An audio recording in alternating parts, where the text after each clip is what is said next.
Hello families எல்லோரும் எப்படி இருக்கீங்க? நல்லா இருக்கீங்களாங்க? கிட்டத்தட்ட ஒரு 2 வாரத்துக்கு அப்புறம் இன்றைக்கி தாங்க கொஞ்சம் நல்லா வெயில் அடிக்குது சரிங்களா.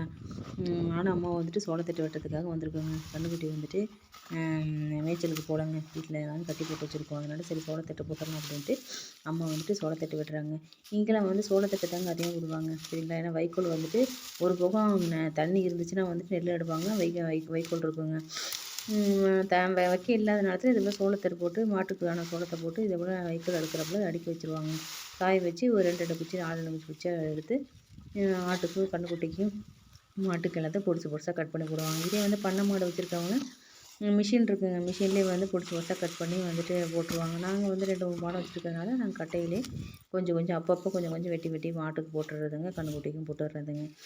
இது போடுறதுனால வந்து என்னென்னா கன்றுக்குட்டி நல்லா வந்து ஊற ஆரம்பிச்சிருங்க. ப்ளஸ் வந்து மாட்டுக்கு வந்து நல்லா வந்து பால் ஊறுங்க. நல்லா வந்து கறவை நிற்கும். ஒரு லிட்டர் கறக்கிற இடத்துல வந்து சோளத்தட்டு நிறைய போட்டிங்க அப்படின்னா ஒரு 2 லிட்டர் 2.5 லிட்டருக்குள்ள நிற்கும். அது போடுற விதத்தில் போடணுங்க சரிங்களா.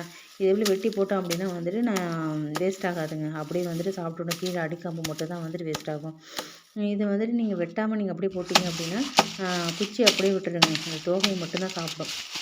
அது எல்லாமே வந்து வேஸ்ட்டாக தாங்க போகும். இதே போல் நீங்கள் அழுப்படாமல் கொஞ்சம் வெட்டி போட்டிங்க அப்படின்னா நமக்கு வந்து தீனி வைக்கும், கொஞ்சம் சாப்பிட்டுட்டு கொஞ்சம் நல்லா தண்ணியும் குடிக்குங்க. அதனால் நாங்கள் வெட்டுறோம்.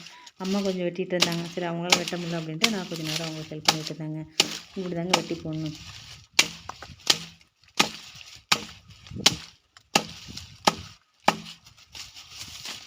கன்றுக்குட்டிக்கு தாங்க கொஞ்சமாக கன்றுக்குட்டிக்கு மட்டும் போடுறதுக்காக கொஞ்சம் வெட்டி போட்டுருக்கோம். மாடு வந்து மேய்ச்சல் போயிருக்குது, இந்த மாடு வரல. கன்றுக்குட்டி மட்டும் அம்மா போட்டதுக்காக வெட்ட சொன்னாங்க. அவ்வளோதாங்க வெட்டியாச்சு. இது சாப்பிட்டு முடிச்ச பிறகு தாங்க அடுத்தது போடுவோம். ஃபுல்லாகவே சாப்பிட்டு முடிச்சிடுங்க. அதுக்கப்புறம் கொஞ்சம் தண்ணி ஊற்றிட்டு கொஞ்சம் அதுக்கப்புறம் வெட்டி போட்டோம்னா ஃபுல்லாக வந்து வேஸ்ட் பண்ணாமல் எல்லாத்தையும் சாப்பிடுங்க. இப்படி தாங்க நாங்கள் வந்துட்டு ஆடு மாடுங்களை வந்துட்டு இப்படி தாங்க வளர்த்துட்ருக்கோம். யாரெல்லாம் இப்படி வெட்டி போடுறீங்க அப்படின்றத எனக்கு கமெண்ட் பண்ணுங்கள் சரிங்களா. இப்படி தாங்க டெய்லியும் வந்துட்டு நாங்கள் ஆடு மாட்டை பேசிக்கிட்டு அதோட கொஞ்சம் சேட்டை பண்ணிட்டு விளாண்டுக்கிட்டு இப்படி தாங்க எங்களுடைய லைஃப் டெய்லி வந்து போயிட்டு ஃபேமிலிஸ். இது என்ன வந்துட்டு கீரை அப்படின்றது பார்த்து சொல்லுங்கள் பார்க்கலாம். இது தாங்க வந்துட்டு பசலைக்கீரை சரிங்களா. பசலைக்கீரை உடம்புக்கு ரொம்ப நல்லது. பசலைக்கீரைலாம் வந்துட்டு சாப்பிடுவீங்களா அப்படின்றத எனக்கு கமெண்ட் பண்ணுங்கள். யார் பயன்படுத்துகிறீங்க, யார் பயன்படுத்தாமல் இருக்கீங்க அப்படின்றத கமெண்ட் பண்ணுங்கள் சரிங்களா. இந்த வீடியோ உங்களுக்கு பிடிச்சிருந்துச்சி அப்படின்னா லைக் பண்ணுங்கள், ஷேர் பண்ணுங்கள், சப்ஸ்கிரைப் பண்ணுங்கள் ஃப்ரெண்ட்ஸ். தேங்க்யூ.